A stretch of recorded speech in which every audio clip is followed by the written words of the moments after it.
I threw the glass. It hit the wall. It broke into many pieces. My hands were shaking. My heart was beating fast. I stood in the kitchen alone. My phone was on the table. I didn't want to look at it again. I didn't want to read his message again. But my eyes went back to the screen. I miss you, Claire. That's what he wrote.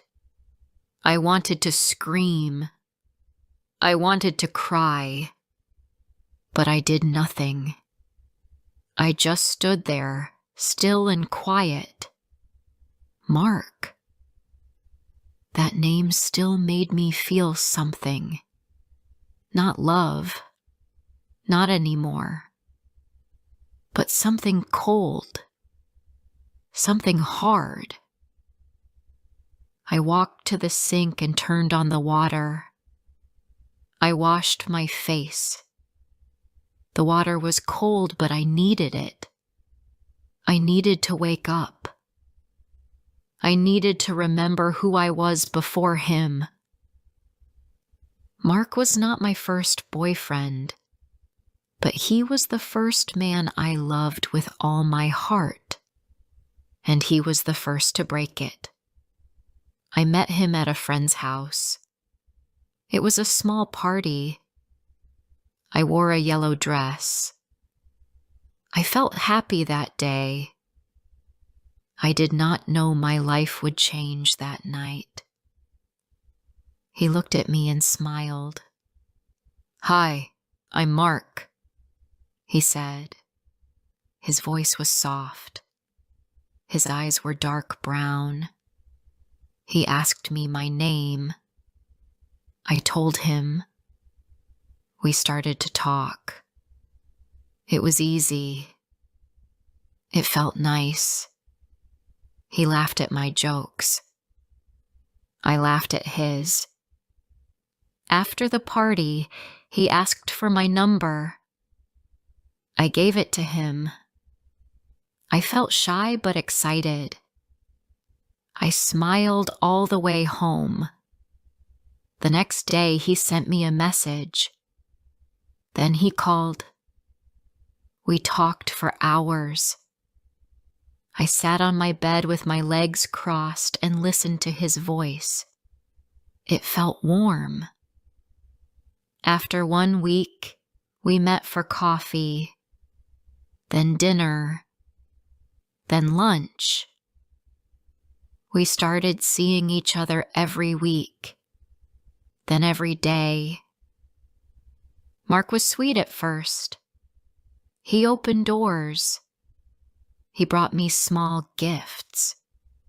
He sent me good morning texts. He said he liked my smile. He said I was different. After 3 months, he asked, "Will you be my girlfriend?" I said yes. We were happy. Or so I thought. He made me feel special. I stopped going out with friends. I stopped doing things alone. I always wanted to be with him. I gave him all my time. I gave him my heart.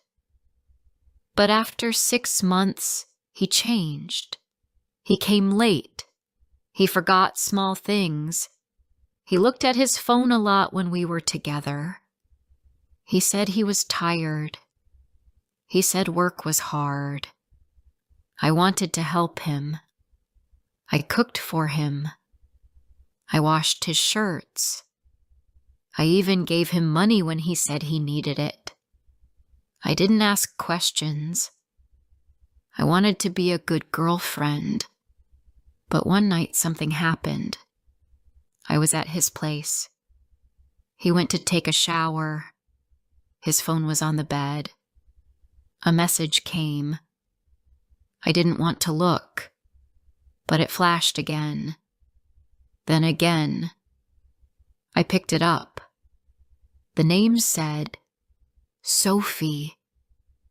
I opened the message. I love you. When can I see you again? My hands turned cold. I read it twice. I wanted it to be a joke, but it was not. I sat on the bed and waited. My body felt weak. He came out with a towel around his waist. He smiled. But then he saw my face.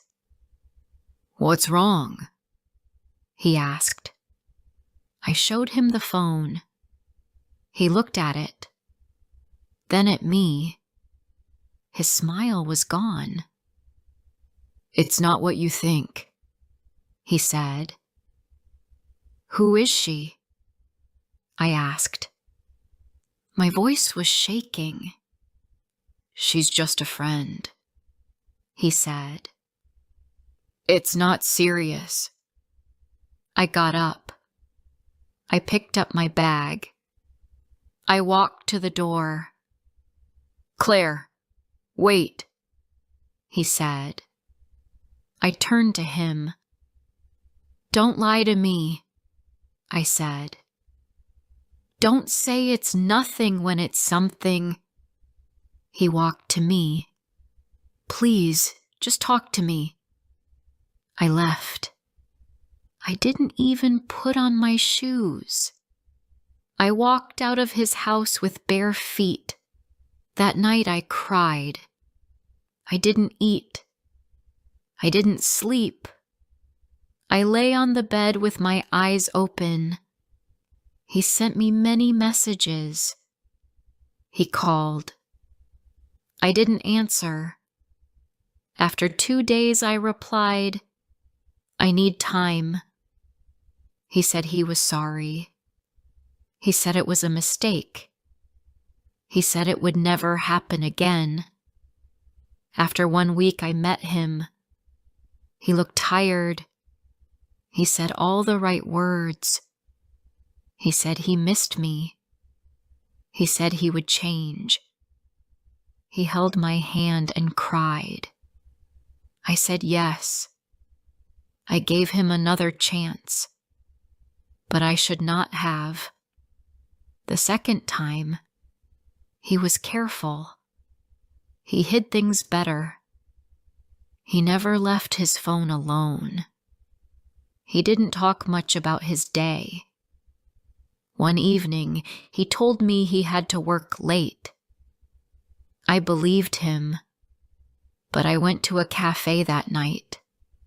I wanted to sit and read, and there he was, with Sophie. They sat close. She laughed. He touched her hand. I felt sick.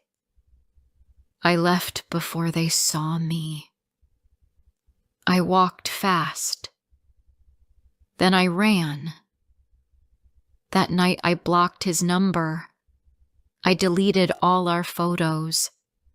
I cried again, but only once. Then I stopped. I was tired of crying for him. I didn't tell anyone for a long time. I just worked. I cleaned my home. I cooked for myself. I took walks alone. I looked at the sky. I listened to music. Rachel, my best friend, came to see me one weekend. "You look thin," she said, "and too quiet."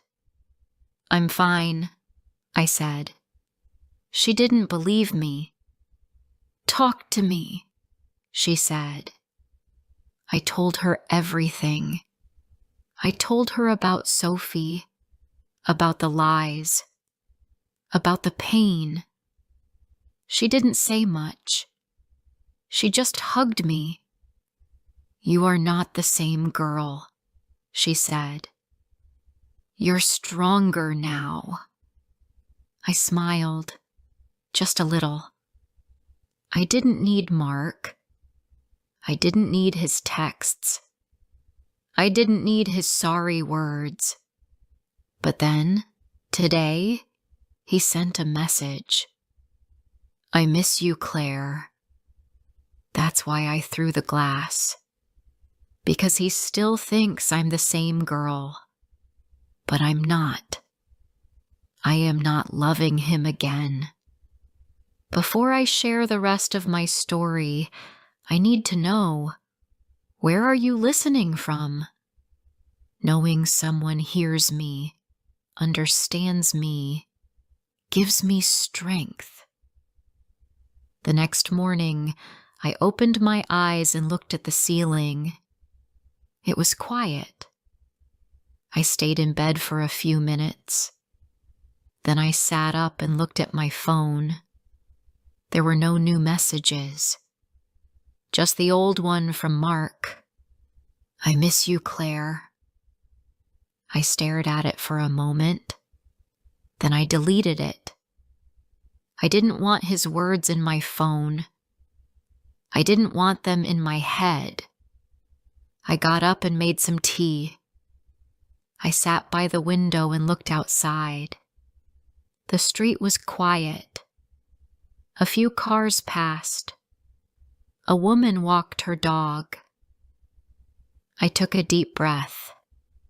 I felt tired, but I also felt calm. Last night was not easy, but I was proud of myself. I didn't reply. I didn't call him. I didn't cry. After breakfast, I put on my shoes and went outside. The air was cold, but the sun was bright. I walked slowly to the park. I needed to move. I needed to clear my head. I passed the small store on the corner. I passed the cafe where Mark and I used to go. I didn't stop. I didn't look inside. At the park, I sat on a wooden bench near the trees. The leaves were yellow and red. It was a nice day. I watched people walk by. Some had coffee in their hands. Some pushed baby strollers. Some laughed and talked. I sat there, quiet. I didn't check my phone. I just looked at the world around me. I stayed there for a while. Then I walked home. I passed a group of children playing with a ball. One of them laughed very loudly. That sound made me smile. It was simple and real. Not like Mark's words. Not like his fake promises. I didn't need big words. I just needed truth and peace. When I got home, I cleaned the kitchen. I wiped the table and washed the dishes. I vacuumed the floor. I opened the windows to let in fresh air. My body moved fast, but my mind was slow. I kept thinking about the past, about the lies, about the pain. I didn't want to go back there. Later that day, I sat on the floor with a glass of water. The house was quiet again. I looked at the small plant near the window. It had 2 new green leaves. That made me smile again. Life moves on, even when we feel stuck. Then I heard a knock at the door. My heart jumped. I stood up slowly. I walked to the door. I opened it just a little. It was him. Mark stood there, holding his phone. He looked tired. His eyes looked sad.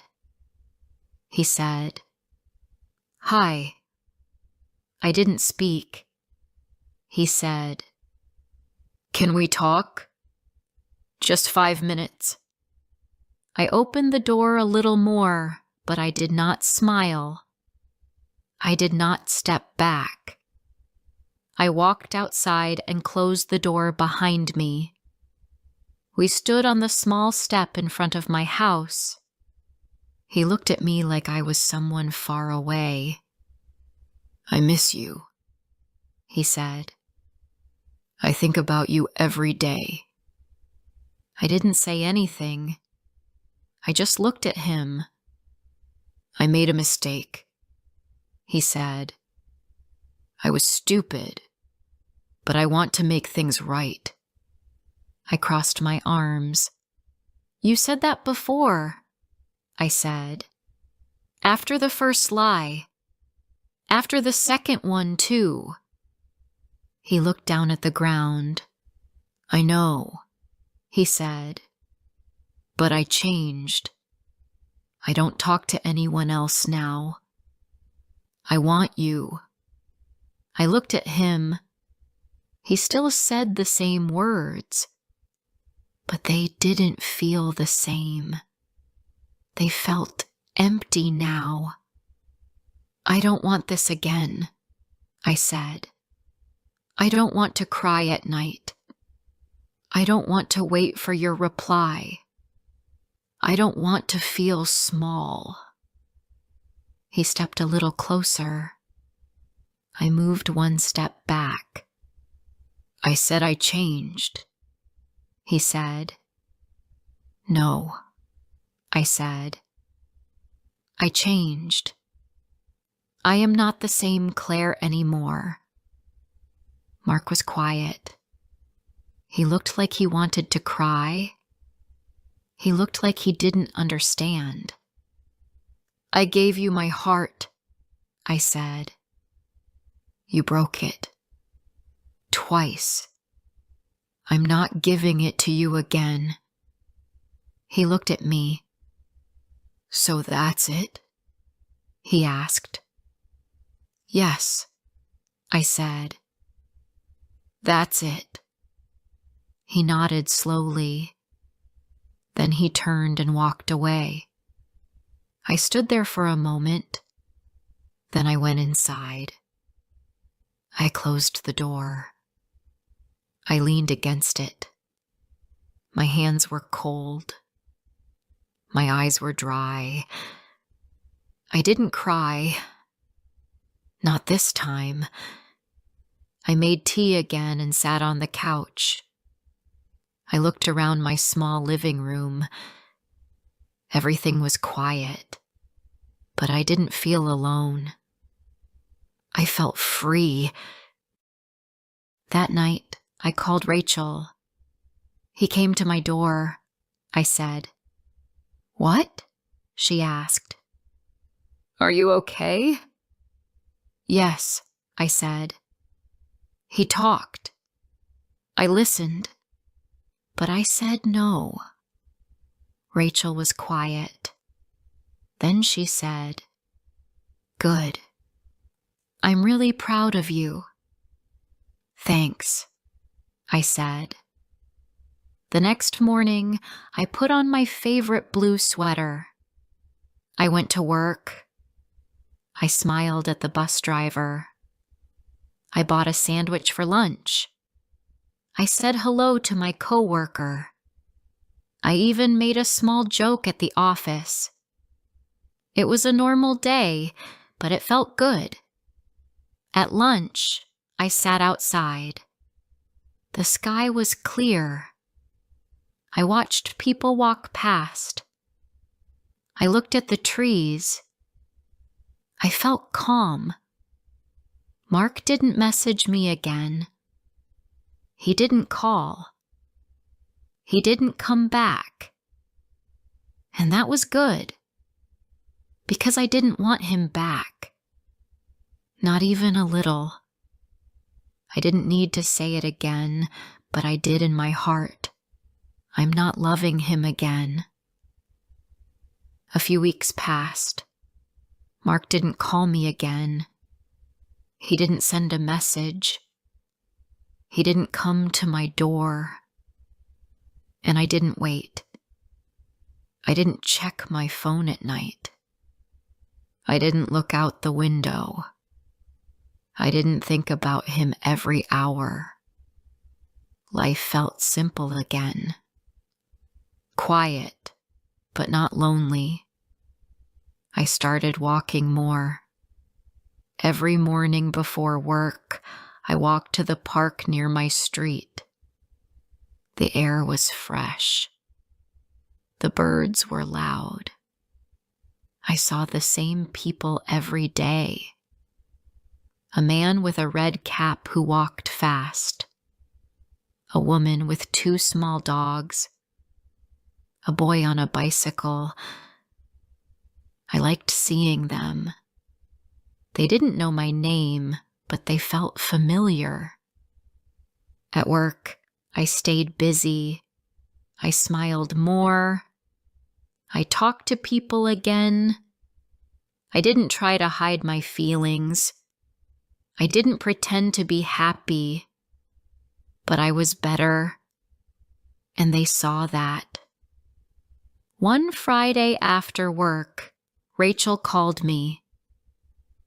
"Let's go out," she said. "Just food and talking." I said yes. We met at a small place with simple food. We sat near the window and shared a big plate of fries. Rachel talked about her job. I told her about my walk in the park. We laughed. It felt easy. Then Rachel looked at me and smiled. "What?" I asked. "You look like yourself again," she said. I smiled too. Later that night, I walked home alone. The air was cold, but I liked it. I looked at the stars. I thought about everything, not just Mark. I thought about my life, what I wanted, what I didn't want. At home, I made tea and sat in bed. I didn't turn on the TV. I just sat in the quiet and drank slowly. I felt proud. I didn't go back. I didn't fall again. I chose peace. One Saturday, I saw someone new in the park. He was tall and wore glasses. He sat on the same bench every morning. He had a book in his hand but didn't read much. He looked around a lot, like me. After a few days, we nodded at each other. Then we started saying, "Good morning." One day he smiled and said, "Cold today, isn't it?" "Yes," I said. "But the sun helps." He laughed a little. "True." We talked for a few minutes. His name was James. He worked in a library. He liked quiet places, long walks, and simple food. He didn't talk fast. He didn't ask too many questions. He was calm, easy to be near. We talked more the next day, then the next. We never stayed long, just a few minutes, but it felt nice. He never asked for my number. He never asked to meet after the park. I liked that. It felt safe. One morning he said, "I won't be here tomorrow. I have to visit my sister." "Oh," I said. "I'll miss our morning talks." He smiled. "Me too." That was all. He waved and walked away. I watched him go. I didn't feel sad.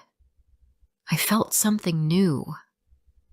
Light, like a soft wind. The next week he came back. He waved from far away. I waved back. Then we talked about books, music, and favorite meals.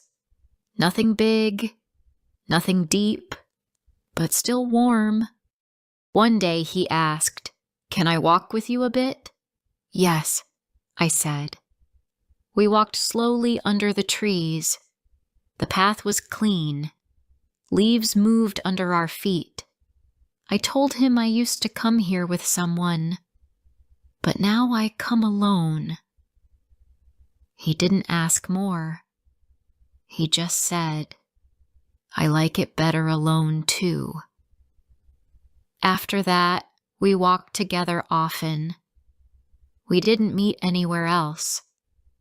Just the park. Just the path. It was enough. One morning, after a long walk, he looked at me and said, "You smile more now." I looked at him.